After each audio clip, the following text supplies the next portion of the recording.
Hello, friends. Welcome to episode 45 of Hack Your Thoughts. We're on our series, The Hidden Ways We Shrink Ourselves. And today we're tackling a really powerful topic: bullies, manipulators, and liars. Why do they try to shrink you? And more importantly, how do you take back control? So let's dive in. Have you ever walked away from a conversation feeling small, like someone took your confidence, took your power, or twisted it into doubt, made you second guess yourself, and kind of just handed it back to you? Uh, Maybe it was a friend, family member, maybe it's your spouse, your partner, your boss, someone who with just few words or maybe a look made you feel less than. But here's the truth: that wasn't you. That was about them. So, why does this matter? Whether it's bullies, liars, manipulators, they all try to shrink others to maintain control. What they try to do is project their own fears, their insecurities onto you so that they don't have to face them. And when they sense confidence, they try to poke holes in it. When they see potential, they try to dim that, to lessen it. So while you're listening to our conversation, here are some key questions that, ponder. Just ponder over this here. Have you ever believed something about yourself just because someone else put it there? When someone made you feel small, what was actually happening beneath the surface? And what do bullies and manipulators gain by making you shrink? So today's hack is, we're going to call it what it is. Instead of shrinking, ask yourself, what am I afraid of? What are they afraid of? What's their weakness? Because bullies thrive on power. When you stop giving it to them, they lose control. It feels like, they need to be fueled to be a bully. And so when we give in, we're fueling. That's fuel for them. But when we take back our power, that's when it diminishes their power. So let's break this down. What's really happening when someone tries to shrink you? And more importantly, how do we stop them from succeeding? I have two powerful voices joining me today to unpack this. But first, a quick break. Stay right there.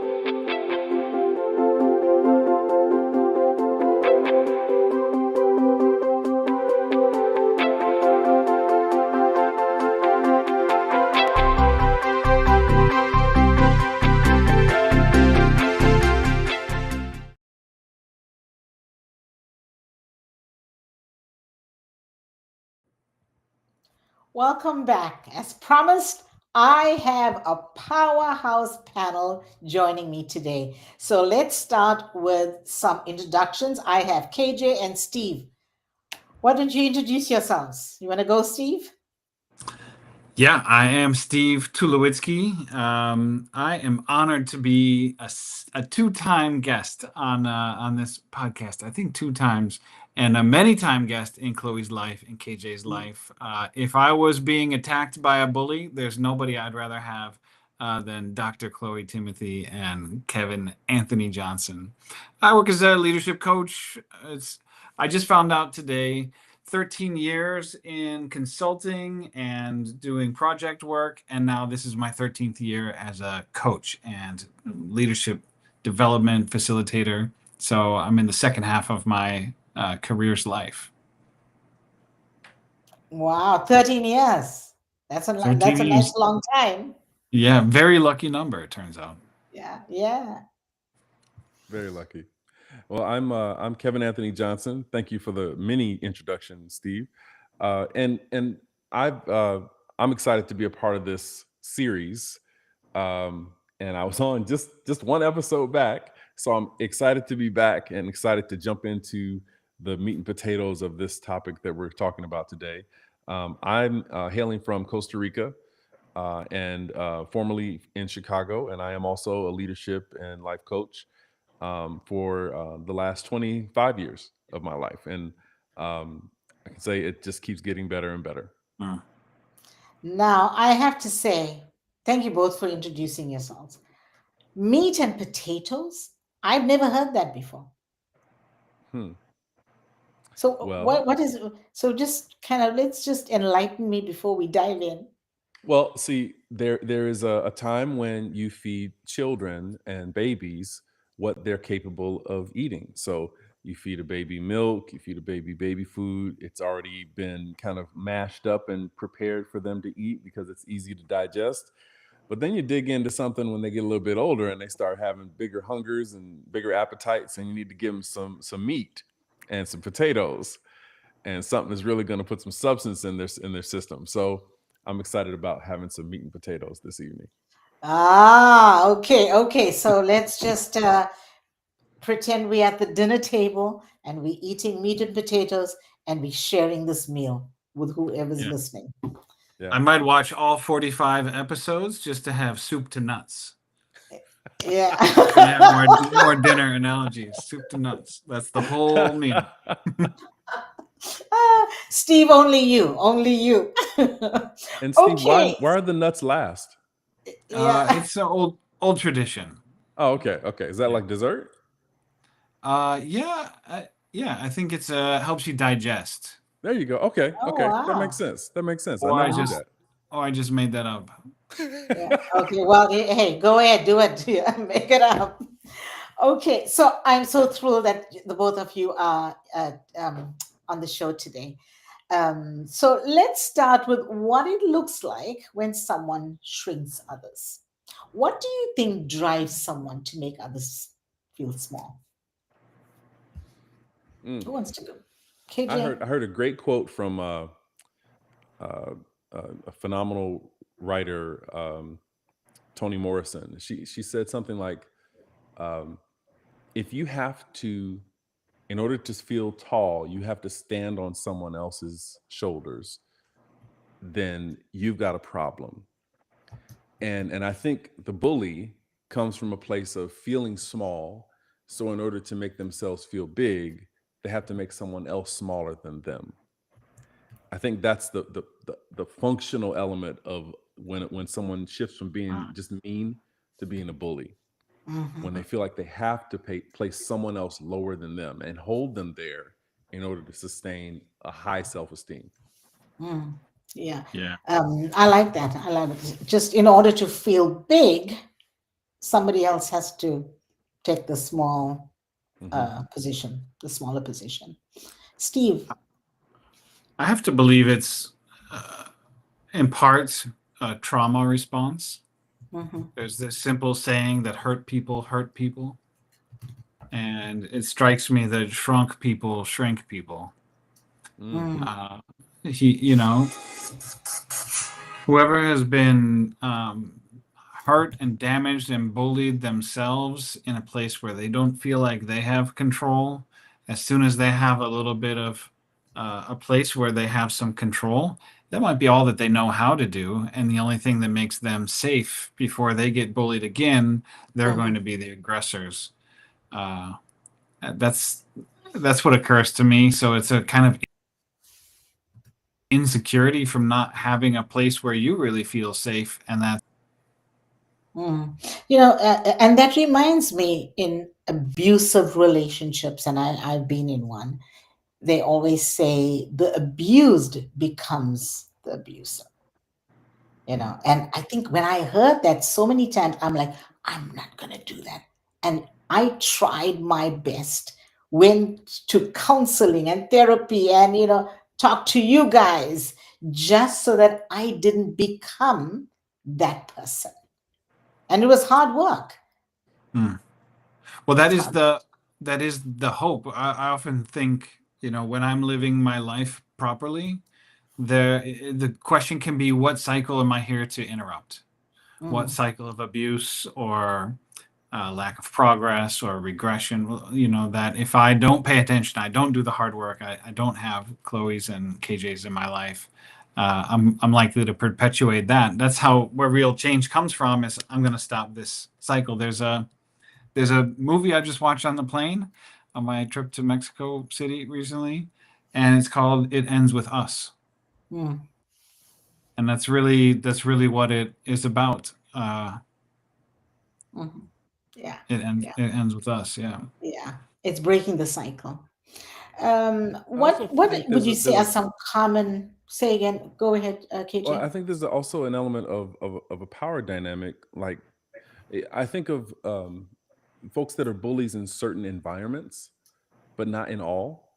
Yeah. And if they don't feel like they have power in one space, they will go somewhere else where they think they can wield power.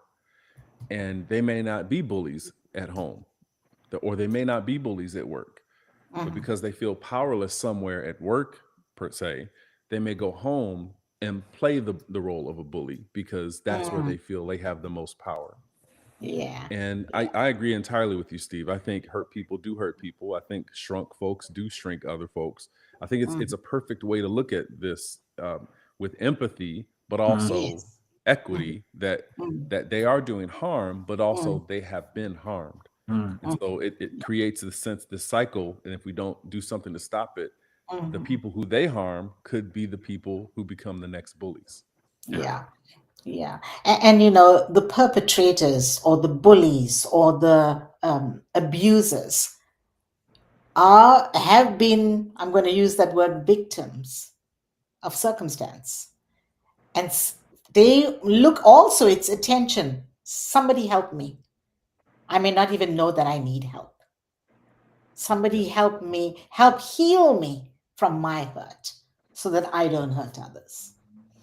Mm. Um, so, what would you say are some common tactics people use, either subtly or overtly, to diminish others? What would you say are some ways, Steve? Well, I was hoping you were going to ask KJ first because I wanted to interrupt him. I've got a better answer than that because that's one way, you don't let other people talk, you interrupt them, you diminish them, you demean them. I was on a call. I'm fortunate enough to be in one of these cycle interrupting places. It's a men's group that I joined last year, and we have a call every week. And somebody was sharing this past week how they got berated as a child for being late. We were talking about ADHD, something that you just can't control. And when you are berated for for who you are, who you feel like you are, that's a real bully move, and it really causes trauma. Hmm. Yeah, Yeah. it's a tough word. Agony is a really tough word talking about pain, and I think berating is probably the toughest word Mm, I can think of right now about what a bully does. yeah. Yeah. KJ? I love it. I think it's so true. And I think it shows up in subtler ways in more high stakes environments where Mm, the berating comes across as, "Hey, I have some feedback for you." Uh, You ever hear that one? mhm. It comes as legitimate feedback, but yeah. what it really is keeping you in your place as Yeah. they see it. Yeah. Yeah. What that looks Backhanded like. compliments. Yeah. Yes, yes, yes. Yeah. And so just the idea that, for a black person, you've achieved a lot in this role. Hmm. Mm, Put down or praise? I yeah. don't Mm. know how to take that, but okay. Say more. Yeah. But Yeah. it's nonetheless, it's subtle. It digs at confidence. It digs at credibility, and that's what bullies do. They don't need to be outright bullies. They just subtly chip away at your esteem and your credibility to make you begin to question your competence, your efficacy, your output, your excellence, and you start to doubt, like, maybe I am less than what I think I am. Maybe I'm thinking too Mhm. highly of myself. Yeah. Yeah. That's the aim of a bully. Yeah. It's really good. This is like high end math, PhD level bullies. The term that has come into the conscious collective awareness, I think, more recently is gaslighting. Yes. Hmm. Yeah. Hmm. Yeah. Yeah. Yep. Make you believe And something the, that's Mi- isn't true, but just mhm. convincing. Say it over, say it enough, and eventually you start to question whether what you think is true. And a Yeah. really good gaslighter can make you question your own motives. You can think that your own purpose is an evil purpose, and that's why you're doing all these things that you may not even be doing. There's one thing in the conversation in the sphere that I'm noticing, and we're kind of otherizing bullies. It's like, what did they do? What did they do? As if we haven't been bullies. I don't know about y'all, but when I was growing up, probably sometime today, I was a bully. I'm sure there was a bully in here who had a lot of comments that through my training and maturity, and maybe I got some good sleep or some good news or something, I kept them in. But it's not like I'm not a bully and haven't been a bully and don't have that capacity within me. So I just wanted to acknowledge they're everywhere, and they're even likely in here. More Yes. likely than we may want to admit, Steve. And Exactly. I Yeah. appreciate your candor, because Yeah. I think it's the possibility that I could be a bully at any time that actually makes me believe the bully when they bully me. It's that I am also suppressing in some way my own capacity to be a bully in service of society. So when it happens to me, I start to question, well, he might be right, because I actually do have some of those tendencies to think too highly of myself or to put other people down in my mind before I say it out loud. So it's another subtle It's subtle. way to weave itself into our minds without us ever having to admit, oh no, are you talking about me? Me, no, never, not me. I can never be that, right? Yeah. Yeah. You know, it's they are doing this to me. They all doing this to me. I'm not doing anything to anyone. They doing it to me. So Mhm. everyone, if everyone is right and everyone's a so-called victim, then who is the bully? Who is the Well, bully? see, this is that classic drama triangle I shared last time we talked, and that everyone feels like they are the one that's being pointed at, they're being blamed, shamed, or ridiculed, or Mhm. placed in powerless situations. So in that moment, the only way out is through, and that is to own what is actually yours. So if a Yeah. bully starts talking to me about things that they think I am doing wrong or accusing me of doing certain things, I can diffuse it just by saying, yeah, you're right. Yeah. Now You know, what? Now what?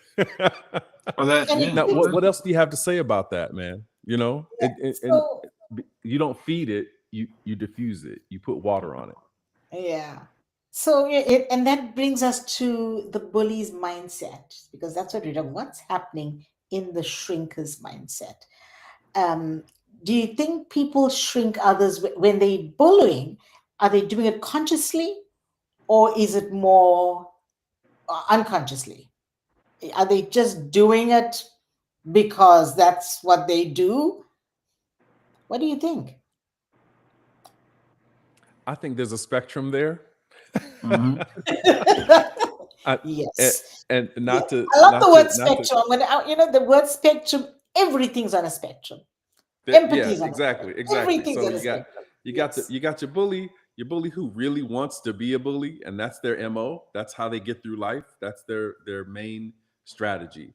And then you got your bullies who are kind of like reactive, and they're not conscious of what they're doing, but they're reacting to some scenario, some circumstance, some influence, some impact, and they're doing it because it's the thing that they know to do: fight, flight, freeze, fawn, right? And so the bully could be in a fight or flight mode. We don't know. Mhm. but Yeah. but somewhere in the middle, there's more and more or less responsibility. So you head over to this person over here who's choosing to be a bully. They are Mhm. being fully responsible for their bullyhood, and the Mhm. folks way over here aren't even conscious of it. And so Mhm. somewhere in between, I think we find ourselves. Yeah. Yeah. Yeah, and as you were doing this, I was thinking of Knight Rider. That because I think at different times of the day, different times of life, I'm at a different place on that spectrum. Um, the other analogy that comes to me is that bullying might be like breathing.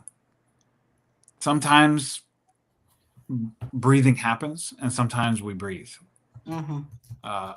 Chloe, as you're talking about the mindset, I'm going to the times when I can think back on me bullying people.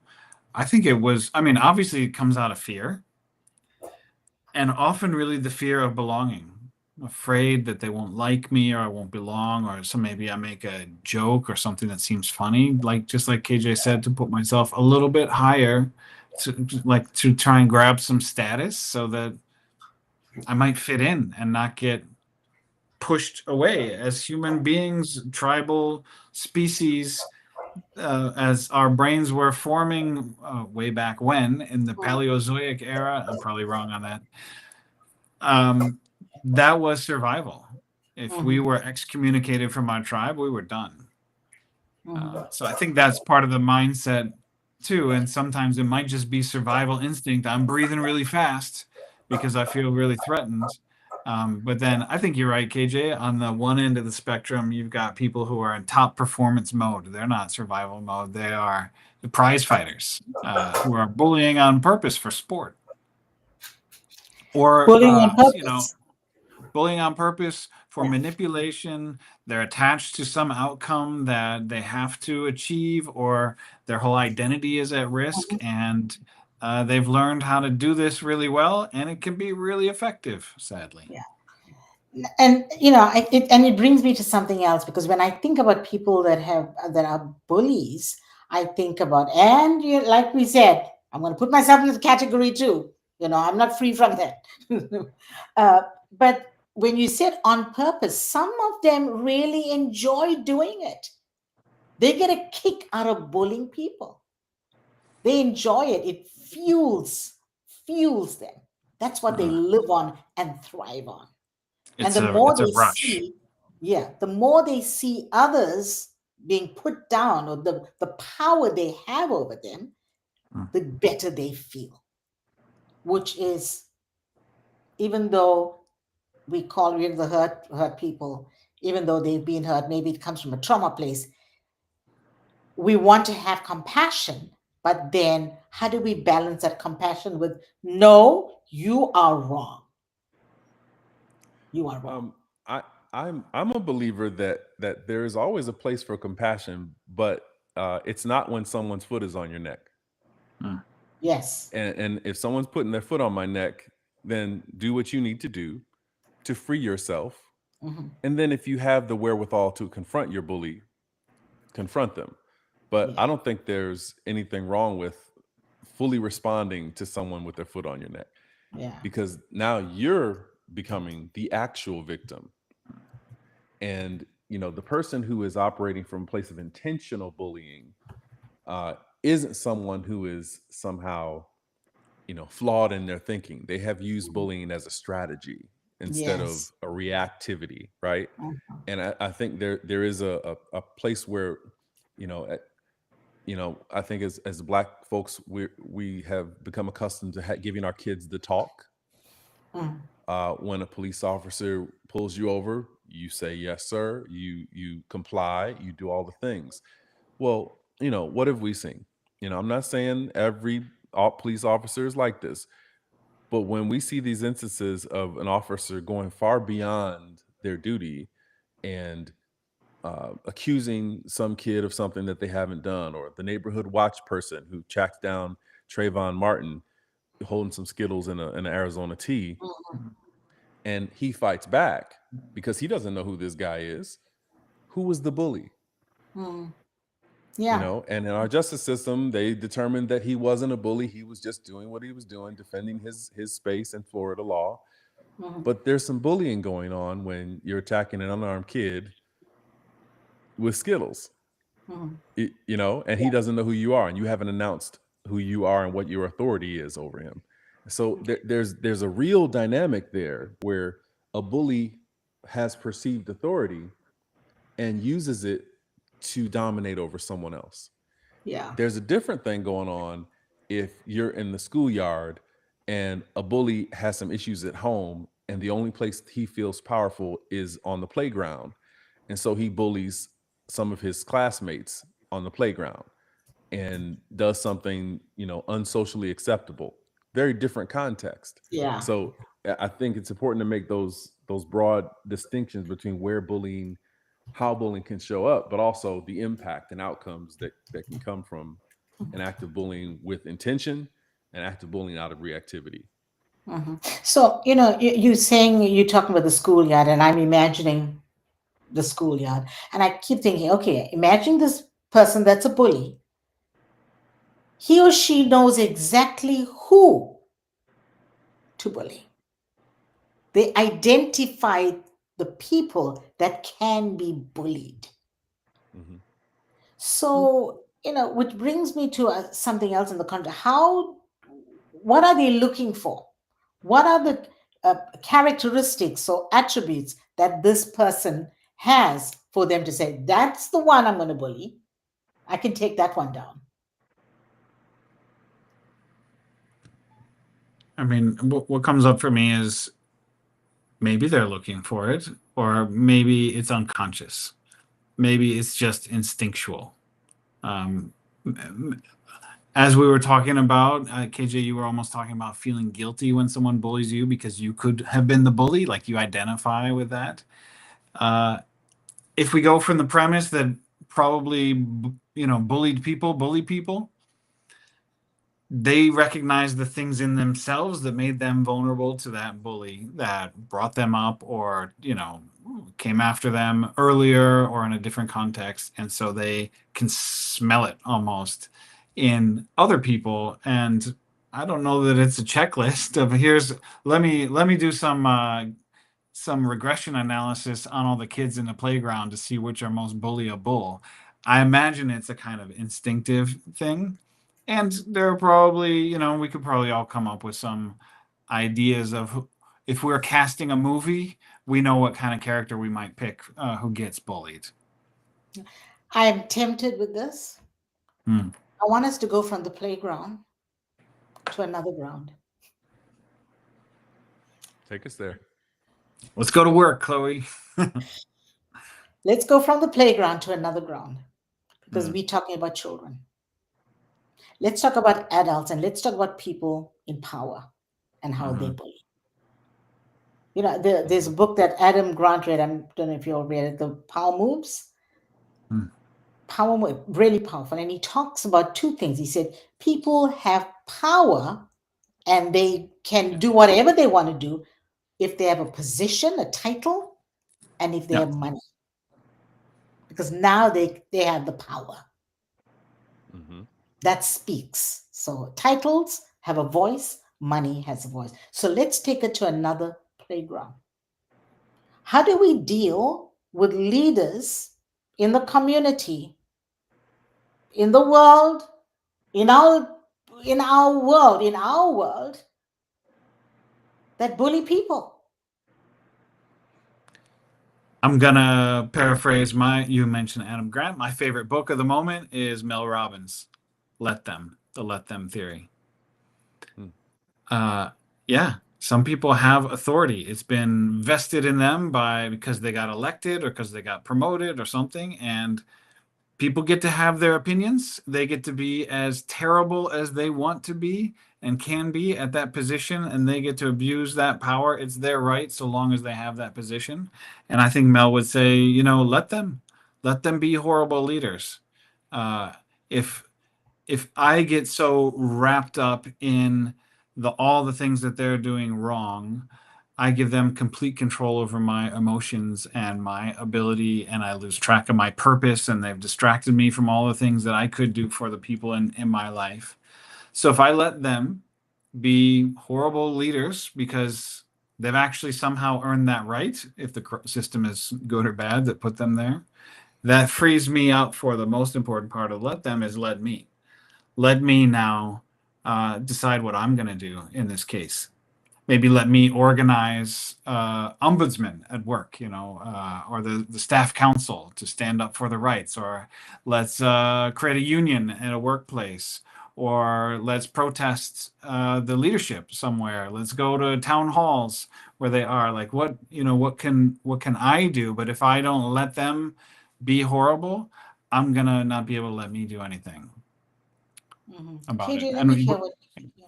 Go ahead. Well, I think it's a perfect response, and I wonder if Mel Robbins has ever studied Aikido. Aikido has a principle of um, leveraging another person's energy against them. So you don't resist someone who's attacking you. You use their energy to redirect them to something else. And I've seen, a 135-pound woman flip over a 250-pound guy who was trying to attack her, not because she was strong, but because she simply knew to just lean away instead of lean in and take that energy he's throwing at her, trying to bully her, and put him on the ground.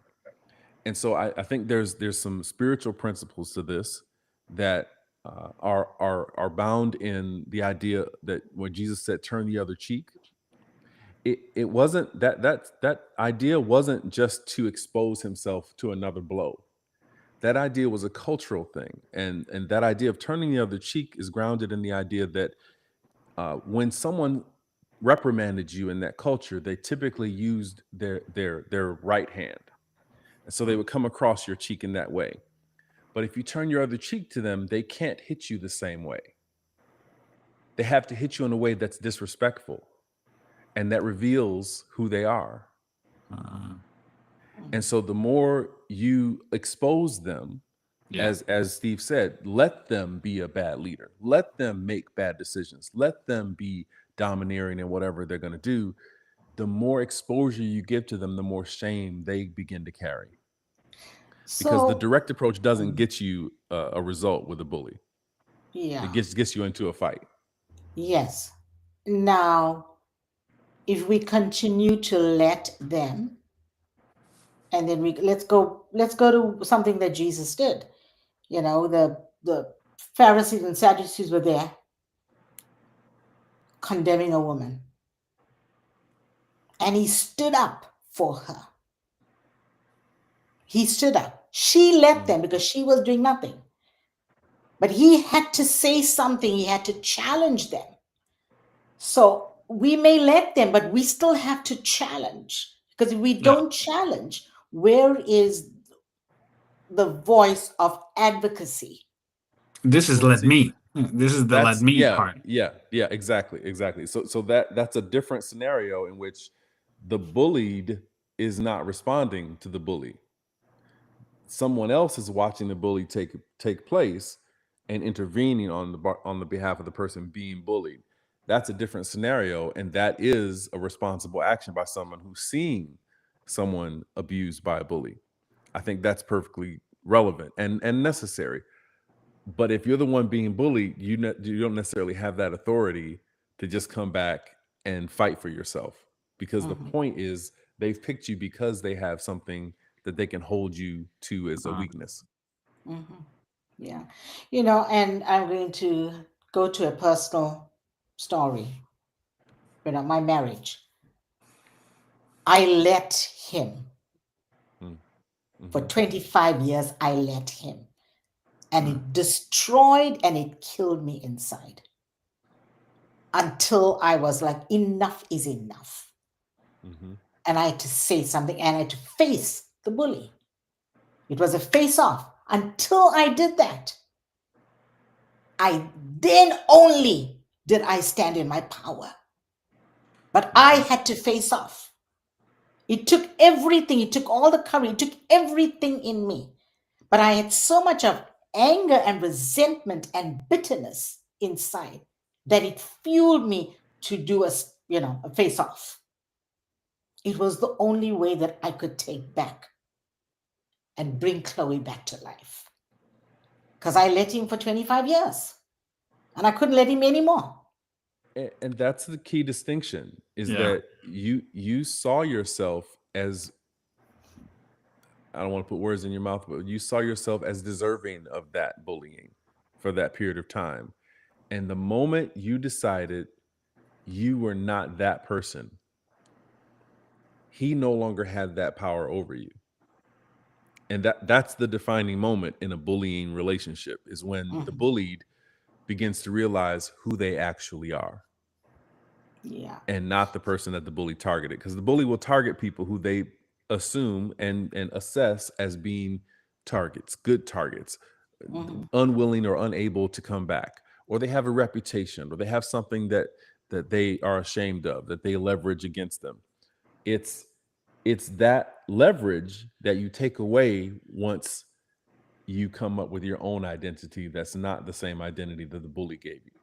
So, how do we, for people listening and are being bullied right now, how being manipulated, how do we get them to stand their ground and take back control? Yeah, I What think, can we? well, this is the let me part of it. If you just do let them, you don't get the whole story. It's like eating a sandwich with no bottom. It doesn't really work. Uh, and so you know, the bad boss or the husband becomes an ex-husband. You let him be himself, just not around you. You let you take a look at what's going on in my life. You let me uh, take the resources, however much time it takes, learn that enough is enough, and then I start let me figure out how to get out of this situation. And I think the key to this is setting boundaries.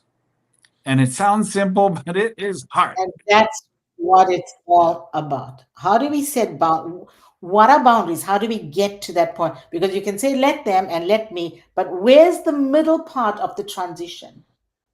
Because that's the part that we need to talk. That's the meat. You talk about the potatoes and the meat. That's the It's the potatoes and the hardest meat. question. It's the hardest That's the question to hard answer. work. And that is, in my opinion, That's the it's hard work. who are you? Who are you? Are you the person that deserves to be bullied? Are you the person that deserves to be treated less than you are supposed to be treated? Are you the person who is undeserving of honor, of dignity, of health, of self-esteem? Or are you the person the bully says you are? And once you come to the decision, it becomes this line in the sand where I am deserving of better treatment than this. I am not deserving of this abuse. How do we get to that how do people that are experiencing, how do they get I there? can I can give you some gold if you like. You had meat and potatoes from KJ. I have Yeah. some gold. The periodic symbol Yes. for a gold is AU. And I think these are the two most important letters, and they stand for awareness and understanding. Until you're aware of the dynamic that is going on, that you're being bullied, that you are maybe bullying someone else, there's this whole chain of bullying, that you are a victim, that you're letting it happen, until you can see what's going on, you have no chance of changing it. You can't change what you don't notice. But awareness isn't enough. Once you see it, what's going on, you have to really focus now on understanding, on why it's happening over there, on why you're letting it happen. I love what you're saying, KJ, of who are you, right? Understanding who am I? Who am I showing up as? What is their role and what is my role? And when I understand their role, some of it might be illegal, right? I may have authorities, there may be laws, there may be helplines, there may be all kinds of things that can help me there. And when I understand what's going on with me, now I can start to make some choices and I can understand what let me looks like. So for me, that's like the golden rule is awareness and understanding. And until you have those, you're sort of powerless to do anything because they're probably in a position where they're allowed to bully you, and that system is either letting it continue to happen or rewarding it for happening, even worse.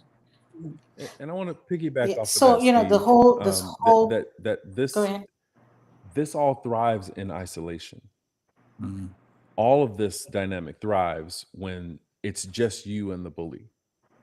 When shame keeps you from looking for help, shame keeps you from reaching out for support and the advocacy that we talked about. When we involve our community, we aren't doing it alone, and we have the added benefit of not having to figure out who we are by ourselves. It's something that our culture in America has lost terribly, in a morbid sense. We've lost our sense of community and individuality.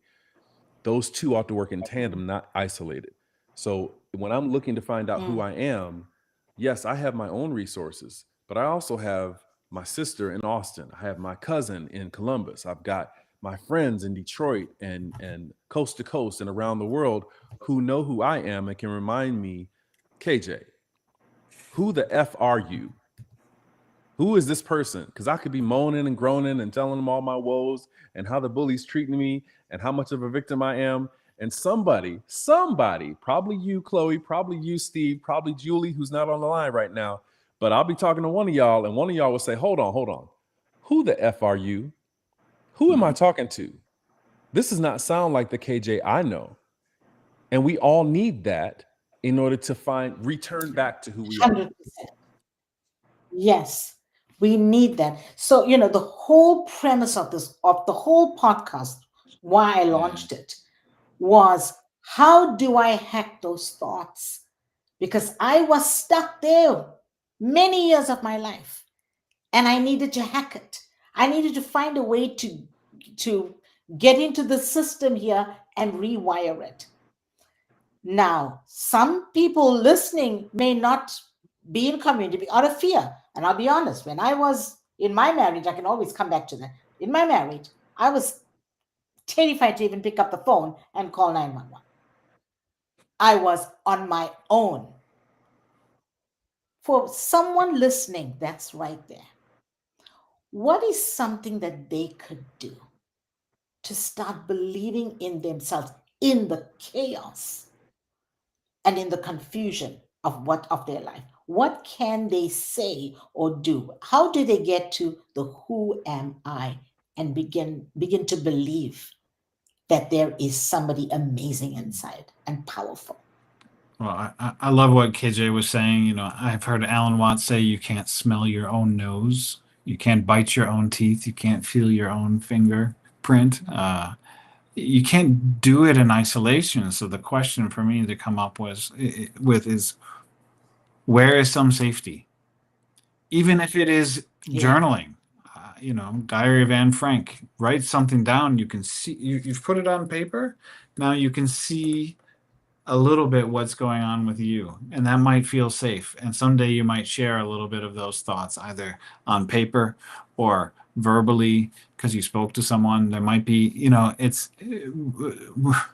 we had a miscarriage early in our trying to have two kids. We have two beautiful girls.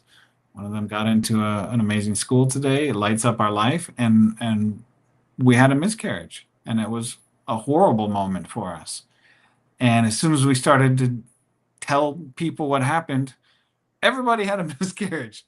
Nobody talked about that before, but if we found a little bit of courage, bravery to be open and share what was going on with us, a little bit of vulnerability. I think Brene Brown says vulnerability is the birthplace of connection.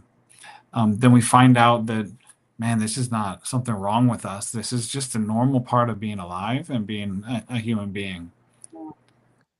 And I want to So join you in that, Steve. can I just Yeah, let me yeah. I just want to finish something that I heard Steve say. So if I was thinking about what's the hack there, from everything I heard you say, the hack would be find your place of safety, find your safety, find a place where it is safe. Yeah, go So from the recursive, intrusive thought that's only spinning here and give it someplace else to spin. Hopefully you yes, got a therapist, find you the got, safety. 40 relatives across the globe like KJ does, but if you don't, just find some place that's safe. Yes, yeah, I love that. And KJ? I think the myth that we've been taught in America is that we need to figure it out alone. And that if we can't, then there's something wrong with us. And there's a serious psychosis in that mythology, that a person who is made to be in community, we are made to be in connection with each other, that we should be able to solve all of our problems without said community. And so that singular belief gets in the way of anybody trying to liberate themselves, because we can't liberate ourselves.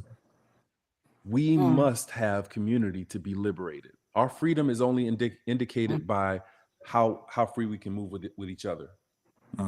I can't be free by myself. What are ways? What are ways for people in this position to find community? Well, as Steve said, the silence is what made it feel isolating. So the simple Mm, courage of saying, "Hey, I'm going through this," allows someone else to mirror neuron back to you and say, "Oh, I went through the same thing," or "I have a friend who went through the same thing." We are so connected. We forget how closely connected and mm, tied we are as a community, as a mm, species. And so mhm, the situations we mm, find ourselves in, whether it's bullying or a miscarriage or a bad marriage, we're all experiencing something similar. It may not be the same, but mm, empathy abounds. mm, And the moment we take the mm. courage to ask for help, to share our Yeah. pain, all of a sudden, all of that empathy can flow back to us. But it's when we hold it like this and keep Mhm, it a secret and think we need to figure it out ourselves mhm, that this starts to rot. mhm. It's when we open our hand that we can Yeah. get touched. Yeah. It Yeah. it I may love even that. be Uh, interspecial. Chloe, I don't know how much you talk about Apollo on here. Your dog. We have cats. There are, horses. There are. I got this bird right here. There are, other places we may not be ready for this side of the spectrum. And so we may start something else that truly gives us some comfort and helps us get a little bit of abstraction so we can have a little more awareness of what's going on and start to build towards understanding. Uh, yeah, so it could be interspecial. mhm. Yeah. Yeah. It could be Okay. So we're coming Wilson, to the the close soccer of ball our. in Yeah, the in Strand volleyballs. in right, Yes. Wilson. Wilson. Find Wilson.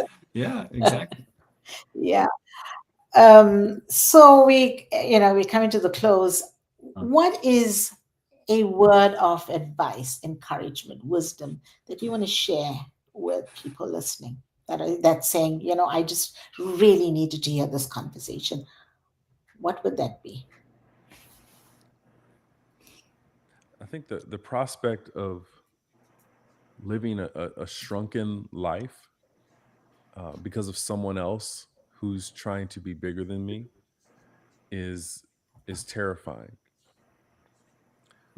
Because not only am I enabling my own shrink, I am also enabling this bully's shrinkage.